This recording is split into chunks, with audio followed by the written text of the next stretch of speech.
On the restoring program, we'll use Duke University and we'll use Dr. Walker's program. And the program will consist of 9 basic keys.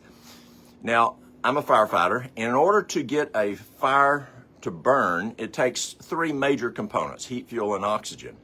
And if you don't have adequate heat, you don't have adequate fuel, or you don't have adequate oxygen, the fire just will not burn correctly or even burn at all. Now, my job as a firefighter is to take one of those away so that the fire will go out. But let's say that you're wanting to go camping, or you want a fire in your house to warm up. You've got to make sure that you have adequate fuel. You want that fuel to be you don't take a log and start a fire with a log. You got to start with small pieces. And then you get those small pieces of wood, what we call fuel, get those burning first. You may kind of blow on it. Well, that's oxygen. And so we kind of increase that fuel. As it heats up, that makes heat. And now you get a fire going. And that's what we'll do in this program. And so there's 9 basic keys that we'll go through, and we'll touch on about 4 of those today.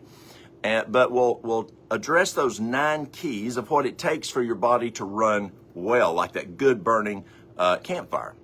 If you don't have adequate heat, fuel, and oxygen, either your campfire will just piddly burn, and y'all been there probably, trying to have a nice campfire, but your wood's wet, or it's dopey wood or whatever, and it's just not burning good. Well, what we'll do is we'll look at what are those basic keys that the body then runs well. So we'll look at those. We'll look at 4 of those today, and we'll kind of start out slow. I don't want to just throw the whole kitchen sink at you at the first day. So we'll start out slow and work on. We'll look at 2 major physiological components which are required in the restoring process and in maintaining health. And those 2 items of physiology are huge. And we'll talk more about those.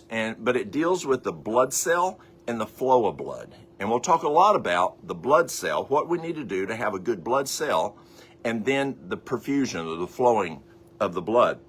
And then we'll explore both the root cause and how you can address your health concerns. We'll look at what do we do specifically for diabetes? What are root causes for diabetes? What can you do to reverse the diabetes? What are root causes for congestive heart failure? What are root causes for high cholesterol, triglycerides? You can't, for 20 years when I worked in regular health care, we masked and we managed. Now, I see folks doing better in conventional care today. We're starting to see folks get more into root cause, but back when I was there, we did not. And so what do? We want to look at what is the cause. Like the second doctor I went to, he said, well, we got to figure out why that you have ulcerative colitis and why it's killing you.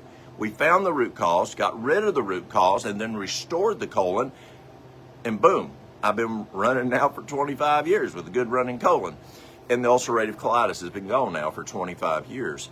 And so we'll talk about these different items such as stress, hormones, energy, weight loss, memory. Have you ever wondered where you put the keys, or what is that person's name?